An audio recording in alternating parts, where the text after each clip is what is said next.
शिक्षार्थियों नमस्कार। NIOS के स्टूडियो में मैं डॉक्टर पतंजलि मिश्रा आपका हार्दिक स्वागत करता हूं। आज जिस विषय पर वार्ता करने के लिए, जिस विषय पर परिचर्चा करने के लिए हम यहाँ उपस्थित हुए हैं, वह विषय है अच्छे लेखन की विशेषताएं। और इस विषय पर परिचर्चा करने के लिए हमारे साथ उपस्थित हैं विषय विशेषज्ञ के रूप में डॉक्टर कृष्णकांत त्रिपाठी, जो मिजोरम विश्वविद्यालय के शिक्षा विभाग में असिस्टेंट प्रोफेसर के रूप में कार्यरत हैं। डॉक्टर त्रिपाठी, NIOS के स्टूडियो में मैं आपका हार्दिक स्वागत करता हूं। आभार और नमस्कार। नमस्कार मिश्रा जी। नमस्कार शिक्षार्थियों। आज हम जिस विषय पर चर्चा करेंगे अच्छे लेखन की विशेषताएं। मैं बताना चाहूँगा कि ये एक व्यक्तित्व का गुण भी है, एक कौशल भी है, एक प्रक्रिया भी है और टीचिंग प्रोफेशन की आवश्यकता भी है। डॉक्टर साहब, इसको शुरू करने से पहले मैं चाहता हूं कि हम लोग ठीक तरीके से यह बात जानते हैं कि लेखन एक कौशल के रूप में काफ़ी महत्वपूर्ण कौशल है और भाषा सीखने समझने के जो 4 कौशल हैं वो भी काफ़ी महत्वपूर्ण हैं। तो इन चारों कौशलों में लेखन कौशल जो है वो कहाँ जाके ठहरता है, इसको ज़रा संक्षेप में बताएं और साथ में यह भी बताएं कि लेखन कौशल से तात्पर्य क्या है। जी, धन्यवाद मिश्रा जी, अच्छा प्रश्न है आपका। मैं बताना चाहूँगा कि लेखन एक महत्वपूर्ण कौशल है।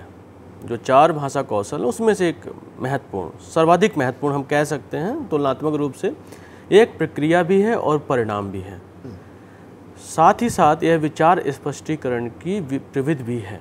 एक टेक्निक है जिससे कि हम और अपनी बातों में, अपने विचारों में और सटीक हो जाते हैं, एग्जैक्टनेस आ जाती है।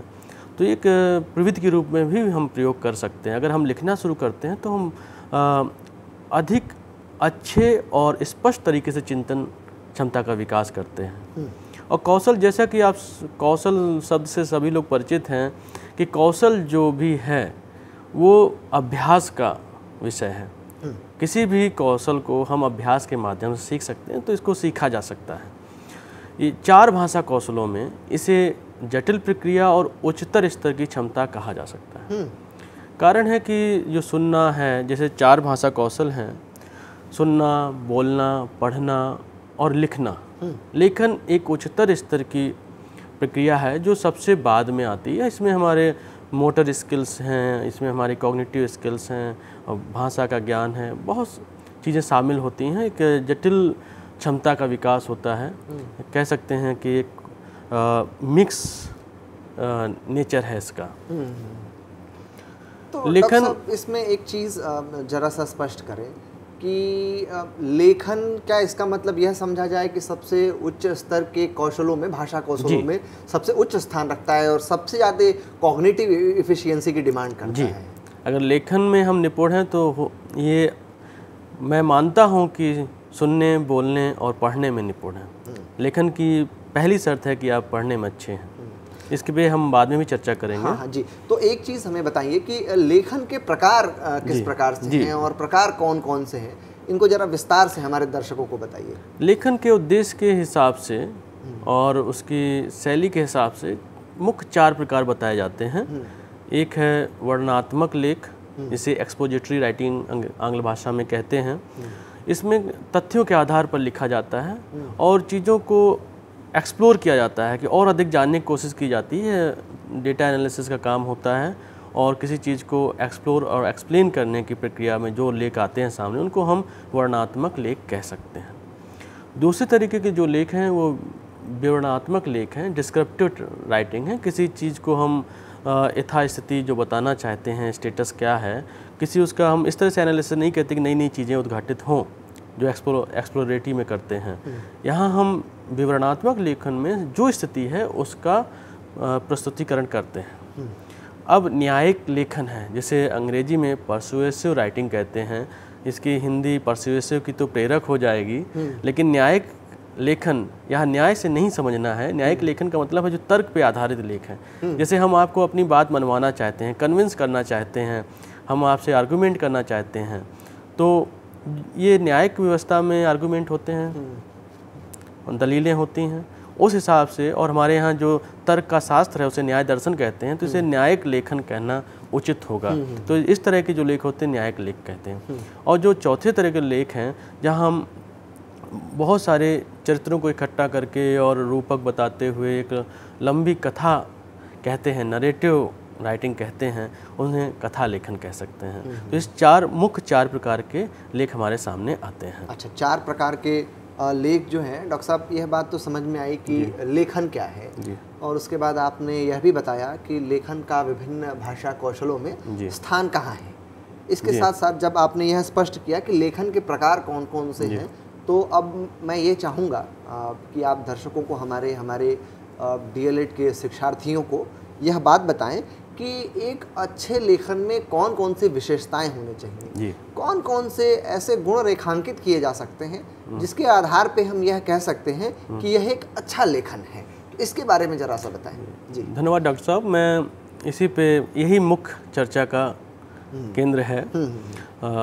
कोई भी साक्षर व्यक्ति लेखन कार्य कर सकता है, एक आसान प्रक्रिया है इस प्रकार से। लेकिन कोई भी व्यक्ति अच्छा लेखन कर सकता है, यह आसान नहीं है। इसको सतत अभ्यास से सीखा जा सकता है और बच्चों को सिखाया भी जा सकता है। एक शिक्षक को एक अच्छा लेखक होना चाहिए, ये हमारे व्यवसाय की आवश्यकता है। अंग्रेजी साहित्य में निबंध विधा के जनक फ्रांसिस बेकन महोदय ने कहा है, reading make the full man, conference a ready man and writing an exact man. तो हम देख सकते हैं कि अगर हम सटीक होना चाहते हैं अपनी थिंकिंग में, अपनी बातों में, अपने एक्सप्रेशन में, तो हमें लेखन कार्य करना चाहिए। जब हम कक्ष में बच्चों को पढ़ाते हैं, कभी कभी हम स्पष्ट नहीं बोल पाते हैं, चीज़ें हमारे दिमाग में स्पष्ट होती हैं लेकिन हमारे शब्दों में स्पष्ट नहीं होती हैं। तो अगर हम उन चीज़ों को लिखें, शायद इसीलिए हमारे जो प्रशिक्षण कार्यक्रम हैं उनमें हम पाठ्य योजना का विशेष रूप से ध्यान रखते हैं कि पाठ्य योजना बनाई जाए। पहले तो हम लिखवाते हैं और उसके बाद लिखते लिखते जब हमें आदत पड़ जाती है उस तरह से लिखने की, तो हम मानसिक रूप से या अमूर्त रूप से भी उसकी प्लानिंग कर सकते हैं। तो अच्छे शिक्षक की पहचान है कि वो अच्छा लेखक हो। यदि शिक्षक लेखन में रुचि रखें तो हमारा शिक्षा साहित्य और अधिक मौलिक रूप से समृद्ध हो सकता है।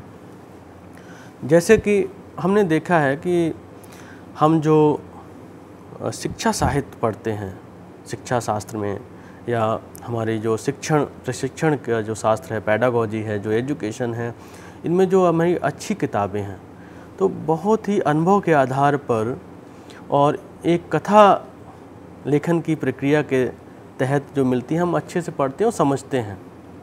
और ऐसे लेख मुझे विदेशी लेखकों द्वारा अधिक मिलते हैं, आंग्ल भाषा में मिलते हैं। कारण उसका एक मैंने जो पाया है कि जो विदेशों के शिक्षक हैं, अमेरिका में हैं, जो ब्रिटेन में शिक्षक हैं, वो जो अनुभव प्राप्त करते हैं वो उसको नोट करते रहते हैं। और वहाँ पर एक पोर्टफोलियो डेवलपमेंट का एक प्रोसेस भी, हमारे यहाँ भी शब्द प्रयोग किया जाता है, पोर्टफोलियो डेवलपमेंट। हम जो भी कार्य करते हैं, जो भी कार्य कंप्लीट करते हैं, वो हम अपना उसका डिटेल मेंटेन करते रहते हैं। और बच्चों का भी, जो बच्चों के साथ हम केस स्टडीज़ करते हैं, उनका भी डिटेल मेंटेन करते हैं। इन सब अनुभवों के आधार पर जब एनालिसिस करके जो रिजल्ट पे पहुँचते हैं, वो एक कह सकते हैं कि वो उसे एक शोध कहा जा सकता है, एक अनुसंधान कहा जा सकता है, अनुभव के आधार पर नया ज्ञान कहा जा सकता है। तो मेरा ये मानना है कि शिक्षक कार्य क्षेत्र में जो जी रहे हैं और उन पे हम लोग शोध करने के लिए कुछ समय के लिए वहाँ जाते हैं, तो मुझे लगता है कि शिक्षक उस पर अगर लिखें तो ये मौलिक शोध होंगे और अधिक अच्छे होंगे और हमारा साहित्य अधिक समृद्ध होगा। जी। अब हमारे जो आज की चर्चा है उसके चर्चा केंद्र बिंदु में अच्छे लेखन की विशेषताएं, उसको हम दो तरीके से समझ सकते हैं। एक भाषा संबंधित विशेषताएं और दूसरी विषय वस्तु संबंधित विशेषताएं। भाषा से संबंधित विशेषताएं कौन कौन सी हैं? अगर अच्छा लेख है तो उसकी भाषा शुद्ध होनी चाहिए। ऐसा नहीं कि एक हमने हिंदी का शब्द लिया, एक अंग्रेजी का शब्द लिया, जिसे आजकल इंग्लिश भी कहते हैं, एक प्रथा बन गई है। और इतना ही नहीं, हम अगर भोजपुरी, कन्नौजी और कई शब्दों को मिला के खिचड़ी बना देते हैं तो हमारे पाठक को असुविधा होगी। अगर एक भाषाभाषी पाठक है तो हमें शुद्ध भाषा का प्रयोग करना है, अशुद्ध भाषा का प्रयोग नहीं करना है। किसी भी एक विषय की भाषा को हम चुन सकते हैं और उस पर एक भाषा का प्रयोग करें। दूसरी बात है, जो बात आप कहना चाहते हैं उसमें स्पष्टता होनी चाहिए, क्लैरिटी होनी चाहिए। हाँ, आप अमूर्त चीज़ों को अगर कहना चाहते हैं तो उदाहरण दे के समझाएं। अगर जो बात है आपके दिमाग में उसको स्पष्ट रूप से सरल तरीके से आप सामने रखिए, तो इससे स्पष्टता सरलता से आती है। इससे स्पष्टता और सरलता दोनों हमारे जो तत्व हैं एक साथ आते हैं। तो आप सरल तरीके से कहिए, जटिलताओं को रोकने की कोशिश करिए उसमें। दूसरी बात है रचनात्मकता। डॉक्टर साहब, एक उदाहरण इसमें समझ में आता है कि हम लोग बचपन में थे तो वो पढ़ा करते थे कि the eastern monarch of the day is perambulating in the western horizon of the coast. जी जी। तो इसका मतलब ये होता है कि the sun is setting in the west. एकदम बड़ी आसान भाषा में कहा गया कि the sun is setting in the west, और उसी को जब फिगरेटिव लैंग्वेज में इस्तेमाल किया गया तो कहा गया कि the eastern monarch of the day is perambulating in the western horizon of the coast.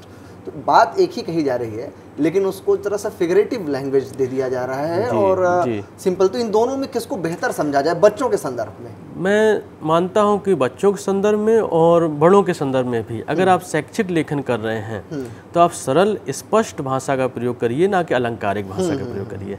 तो जब हम शिक्षकों की बात करते हैं तो हमें शिक्षकों के लेखन से आशा है कि वो स्पष्ट, सरल और व्यवहारिक भाषा या कह सकते हैं प्रोफेशनल लैंग्वेज का प्रयोग करेंगे, ना कि अलंकारिक भाषा का।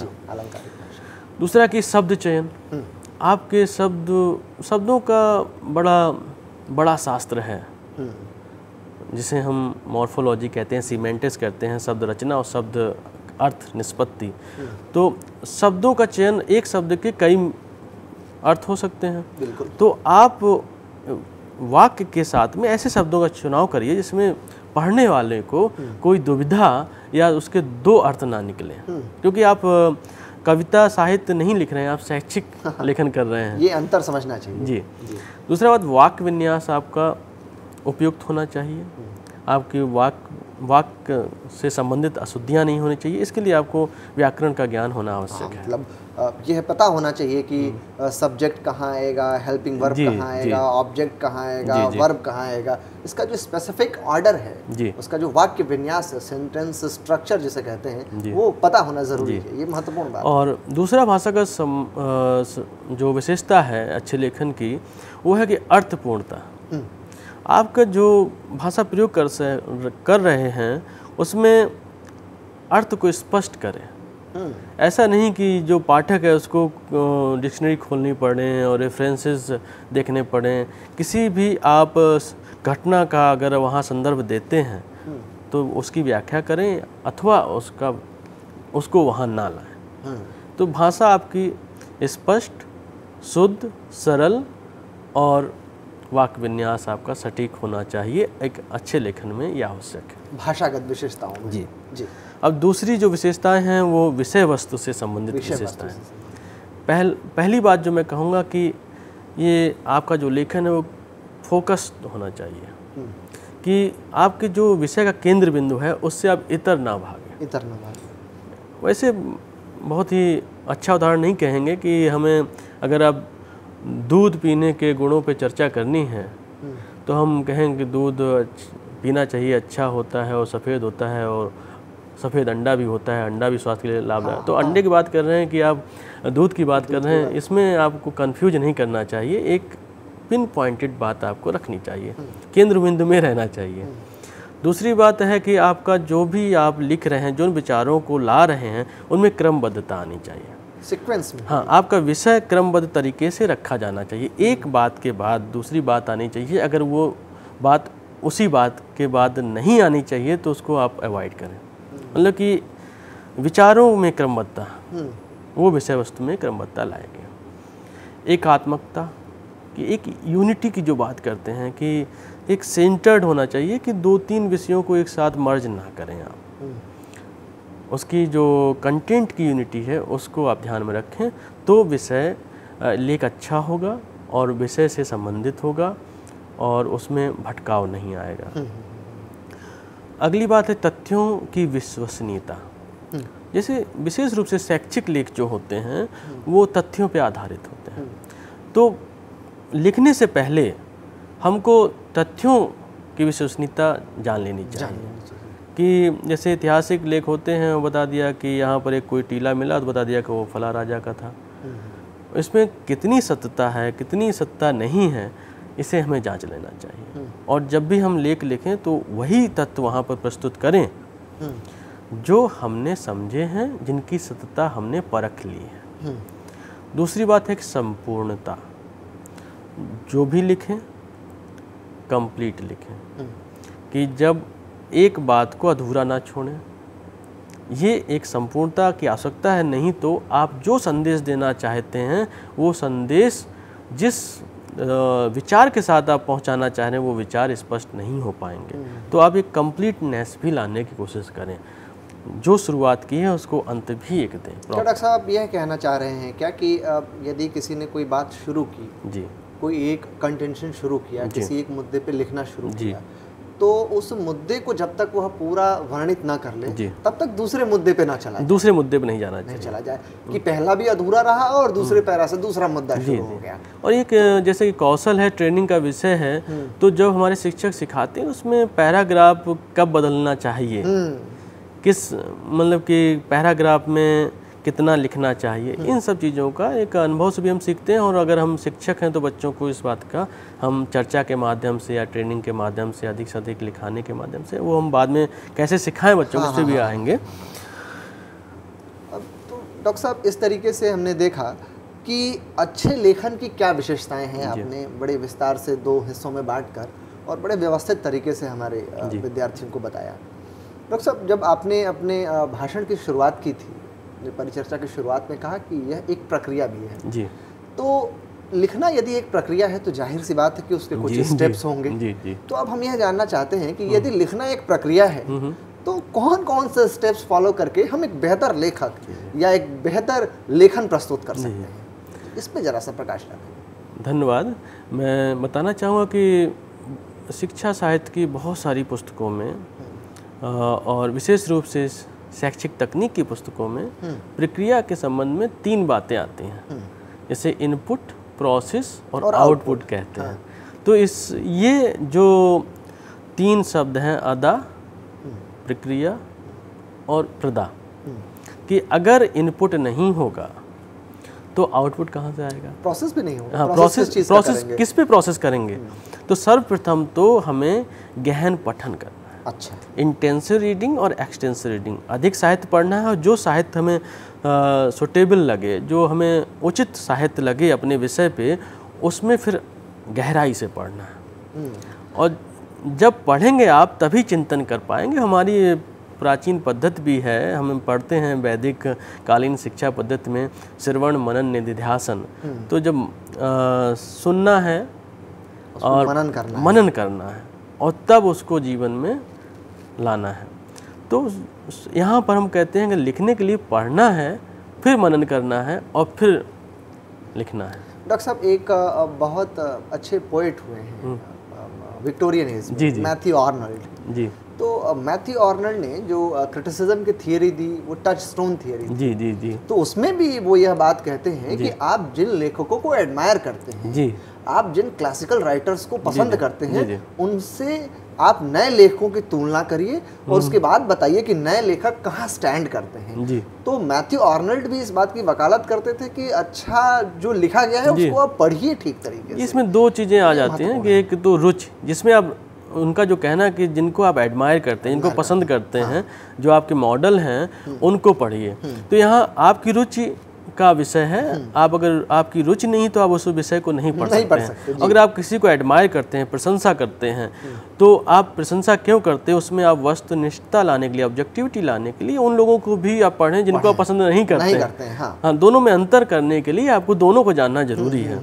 तो ये बात मैथ्यू आर्नल्ड जी की बहुत ही सही मुझे लगती है और जो आपने अच्छे से यहाँ प्रस्तुत की, धन्यवाद। दूसरी बात जो है कि पाठक को ध्यान में रख के पढ़ना, कि जब आप कोई लेख लिख रहे हैं तो आपको पढ़ने वाला कौन है। आप बच्चों के लिए लिख रहे हैं कि प्रौढ़ के लिए लिख रहे हैं कि किसी विशेष समूह वर्ग के लिए लिख रहे हैं, कि महिलाओं के लिए लिख रहे हैं या किसी जो कंपनियों में काम करने वाले लोग हैं, किसी वो विशेष समूह कई तरीके के हो सकते हैं समाज में। तो बच्चे के लिए जो लेख लिखना है उसमें आपको इंटरेस्टिंग बनाना पड़ेगा। जो कॉमिक्स होता है देखिए कितना उसका इंटरैक्टिव कथा विधि से लिखना पड़ेगा, जो कथा विधि का जो प्रकार है उस तरीके से लिखना पड़ेगा, जैसे कॉमिक्स लिखी जाती हैं। पुराणों के लिए लिखना है तो उनमें जीवन से संबंधित चीज़ें डालनी पड़ेंगी, जीवन के अनुभव डालने पड़ेंगे, नहीं तो उसमें रुचि नहीं बढ़ेगी उनकी। तो आपको पाठक को ध्यान में रखना है। एक अच्छे लेखक की विशेषता है कि वो पाठक के अंदर चलने वाले प्रश्नों को पहले से भांप लेता है और वो उसी का जवाब देता रहता है, और उसमें एक तारतम्यता बनी रहती है, जो मैंने कहा कि उसमें कंटिन्यूटी होनी चाहिए, प्रवाह होना चाहिए अच्छे लेखन में। डॉक्टर साहब, इसमें यह जानना चाहूँगा मैं कि कई बार क्या होता है कि शब्द चयन बहुत महत्वपूर्ण होता है। आपने पिछली बार शब्द भाषागत विशेषता बता रहे थे, उसमें आपने बताया, तो क्या शब्द चयन और वाक्य विन्यास चयन भी बच्चों के लिए और बड़े लोगों के लिए अलग अलग होना चाहिए? जी, बहुत ज़रूरी है। जैसे बच्चों के लिए लिख रहे हैं तो उसमें सरल वाक्यों का प्रयोग करना है। अच्छा, सरल शब्दों का प्रयोग करना है, इन्हें सिंपल सेंटेंस कहते हैं। और जो बड़ों के लिए लिखना है तो उसमें थोड़ा अगर हम कठिन जो जटिल वाक्य हैं उनका प्रयोग नहीं करेंगे तो उनकी रुचि नहीं बढ़ेगी, क्योंकि भाषा एक कला भी है। और जो कवि और जो अच्छे लेखक हैं, निबंधकार हैं, इनका प्रयोग करते हैं, कला का प्रदर्शन नहीं होगा तो बड़ों की रुचि नहीं आएगी। तो बड़ों के लिए थोड़ा आप कला दिखा सकते हैं। तो दूसरी बात है कि भाषा, फिर जो तीसरा क्रम आता है कि आप विषय चयन किए, उस पर पढ़े और उसके बाद आपने पाठकों को ध्यान में रखते हुए उस विषय पर लिखने का विचार किया है, तो आप किस भाषा में लिखेंगे और आपकी शैली क्या होगी। जो आपने प्रश्न किया कि भाषा, तो आपकी साधारण भाषा भी हो सकती है, जैसे सिंपल सेंटेंस, या कठिन वाक्यों का प्रयोग कर सकते हैं। फिर दूसरी बात है कि आप वर्णन भी कर सकते हैं, विवरण भी दे सकते हैं, आप कथा शैली में भी प्रयोग कर सकते हैं, और भी शैलियाँ हैं। भाषा एक ये बड़ा विषय है, शैली को बोला, हाँ, बहुत ज़्यादा स्टाइल्स हैं लिटरेचर में।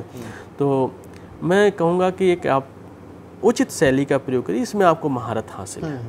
या आप महारत हासिल नहीं है तो उस शैली जिसको आप पसंद करते हैं उसमें लिखना प्रारंभ करिए, और धीमे धीमे महारत तो आ ही जाएगी, क्योंकि कौशल है, अभ्यास से आता है। सब दूसरी बात है शब्द सीमा तय करना, कि आप जो लिख रहे हैं वो कितने शब्दों में लिखेंगे, मतलब कि वो कितना बड़ा लेख होगा, ये आपको पहले सोच लेना चाहिए इस पे, नहीं तो भटकाव आ जाएगा। कई बार हम लोगों को संपादकीय वगैरह लिखने के लिए दिया जाता है, तो उसमें अखबार वाला भी ये बता देता है कि डॉक्टर साहब 2000 शब्दों में ही लिखना है। यदि न्यू एजुकेशन पॉलिसी पे आपको लिखना है तो आपको 2000 शब्दों में ही लिख के मटेरियल देना है। तो ये भी एक हुनर का मसला है कि आपको सीमा तय करनी पड़ेगी, आपको अपने आप को सीमित रखना पड़ेगा। अब ये तो तैयारी की बातें थी। अब दूसरी जो बातें हैं, अब आप लिखने के लिए तैयार हैं। अच्छा, आपकी कलम तैयार हो गई है, तो आप कलम जब तैयार है तो आप एक विषय वस्तु का ढांचा बना लीजिए कि प्रस्तावना होगी, फिर ये बिंदु आएंगे, फिर ये बिंदु आएंगे, और उसके बाद फिर आप एक निष्कर्ष देंगे। इसका मतलब फ्रेमवर्क डिजाइन, हाँ, जो फ्रेमवर्क है, जो एक ढांचा, एक सांचा है, आउटलाइन, हाँ, वो आपको बनाना है। उसके बाद उस सांचे में आप अपने विचारों को रखते जाइए। अच्छा। ये एक प्रक्रिया है, कला है, और उस लेखन के निष्पादन को आप शुरू कर सकते हैं, निष्पादन कर सकते हैं उसको। अब इसको लिखने के बाद अक्सर होता है कि हम जो लिख देते हैं अपने आप में खुश हो जाते हैं और कहते हैं कि हमने लिख दिया।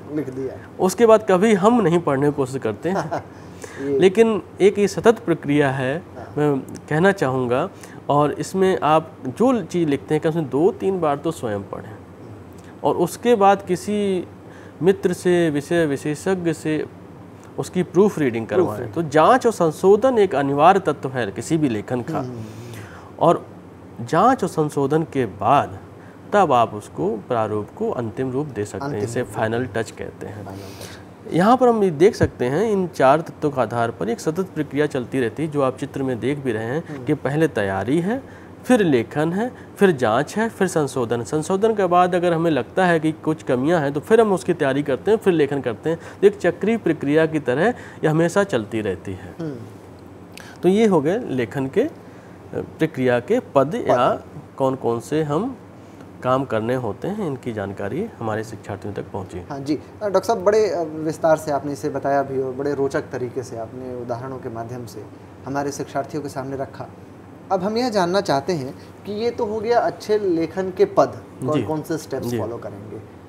अच्छे लेखक की विशेषताएं क्या है जी, कौन सी ऐसी विशेषताएं हैं जिसके आधार पे हम कह सकते हैं कि यह लेखन अच्छा लेखन है? इसे अब संक्षेप में जरा सा आप मैं बताना चाहूँगा कि अच्छे लेखन की विशेषताओं के साथ अच्छे लेखक की विशेषताएं जो अंतर संबंधित हैं, जो अच्छे लेखन को देख के हम अच्छे लेखक की विशेषताएं बता सकते हैं। तो जो बातें हमने की हैं उन बातों के साथ ही हम संक्षेप में बताना चाहेंगे कि अच्छा लेखक वो होता है जो अच्छा पाठक होता है। अच्छा पाठक होना एक प्रथम विशेषता है। लेखन से प्रेम होना एक विशेषता है अच्छे लेखक की। अब लेखन में रुचि नहीं है तो आप बिना रुचि से कोई काम नहीं हो सकता है, और कहा जाता है कि वही काम करिए जो आपको पसंद हो। तो तीसरी विशेषता है कि शब्दों से प्रेम। शब्द प्रेम एक कहते हैं ना कि शब्द जाल, और ये एक कला है। अच्छे शब्दों को सही समय प्रयोग करना एक कला है। शब्दों से अधिक प्रेम होना चाहिए, उनको जानने की कोशिश करनी चाहिए। नए नए शब्दों को जो अच्छे लेखक होते हैं नए शब्द बना भी लेते हैं। हाँ, वो कॉलरिज का एक डेफिनेशन भी पोएट्री की है कि best words are put in best order. तो जी अच्छा माना जाता है। अच्छे शब्दों का प्रेम होना बहुत ज़रूरी है। व्याकरण का ज्ञान, जैसे कि आप जानते हैं किसी भी भाषा में व्याकरण अनिवार्य तत्व है। अगर आप लेखन कर रहे हैं तो व्याकरण से आधारित प्रक्रिया है, तो व्याकरण ज्ञान अनिवार्य तत्व है। दूसरी बात है कल्पनाशीलता, अपसारी चिंतन जिसे कहेंगे, कि आप एक बिंदु पे कई तरीके से सोचें। ऐसा नहीं कि आप जो सोच रहे हैं वही सही है। तो कल्पनाशीलता की भी आवश्यकता है एक लेखक में। व्यवसायिक गंभीरता, लेखक जैसे कहते हैं प्रोफेशनल राइटर, तो हर शिक्षक को मैं राइटर मानता हूँ, लिखे या न लिखे। तो एक अपने व्यवसाय से संबंधित जुड़े हुए जो कार्य हैं उनमें गंभीरता की आवश्यकता है। आप गंभीर होकर लिखें। धैर्यशीलता, धैर्य के मतलब यहाँ पर ये है कि आपके अंदर बहुत सारे विचार आ रहे हैं, तो जो विचार आया उसी को नहीं लिख लेना है, उसी को नहीं कह देना कि यही सही है। उस पर कई तरीके सोचना है, जो मैंने कल्पनाशीलता में भी कहा कि डाइवर्जेंट थिंकिंग होनी चाहिए, और कई विचारों पे उसको आप एनालिसिस करिए, उन पे जजमेंट करिए। आप जज अपने आप को कटघरे में खड़ा करके जज बनिए, फिर धैर्य से निर्णय लीजिए कि आपको क्या सही लगा वो चीज़ लिखिए। एक बात है कि एकाग्रता के बिना आप अच्छा लेखन नहीं कर सकते। मैं संक्षेप में डॉक्टर साहब बताना चाहूँगा कि बच्चों को आप कैसे अच्छा लेखक बना सकते हैं। मैं चाहूँगा 1 मिनट में आपसे इस पर चर्चा की जाए कि बच्चों को आप पठन की आदत का विकास करें। जो आपके मेथड्स ऑफ रीडिंग हैं, टीचिंग ऑफ रीडिंग, उनको अप्लाई कर सकते हैं यहाँ पर। जो आपके जो आपके लेक्चर्स हैं उनमें आप देखा होगा कि टीचिंग ऑफ रीडिंग पे लेखन का अभ्यास करवाएं। जैसे श्रुत लेखन है, जैसे डिक्टेशन बोलते हैं, निर्देशित लेखन है और स्वतंत्र लेखन है। तीनों तरीके से बच्चों को आप अभ्यास करवा सकते हैं। बच्चों को लेखों को नियमित जांच करना और प्रतिपुष्ट प्रदान करना। इसमें देखा गया अक्सर हमारे शिक्षक थोड़ा आलस कर जाते हैं, उसको चेक नहीं करते हैं, फिर चेक कर लिए तो बच्चों को बताते नहीं कि कहाँ पर गलतियाँ की हैं, उनमें सुधार नहीं करवाते हैं। फिर नियमित लेखन संबंधित कार्य देना। और एक बात है कि बच्चों की क्षमता के अनुसार विषय वस्तु का चयन करना। कि किसी विषय पे बच्चों को नहीं लिखवा सकते हैं हम, एक कक्षा 5 के बच्चे पे संविधान पे नहीं लिखवा सकते हैं। तो उनकी रुचि के अनुसार, उनकी क्षमता के अनुसार विषय का चयन करके हमें लिखवाना चाहिए। लेखन प्रतियोगिताओं का आयोजन करना चाहिए। सभी विषयों में लेखन का प्रोत्साहित करना चाहिए। बच्चों की त्रुटियों को सही करते समय उन्हें हताशा से बचाकर रखें। ये महत्वपूर्ण मैं निवेदन करूंगा शिक्षकों से। लेखन में अपने अनुभवों को बच्चों के साथ बांटें।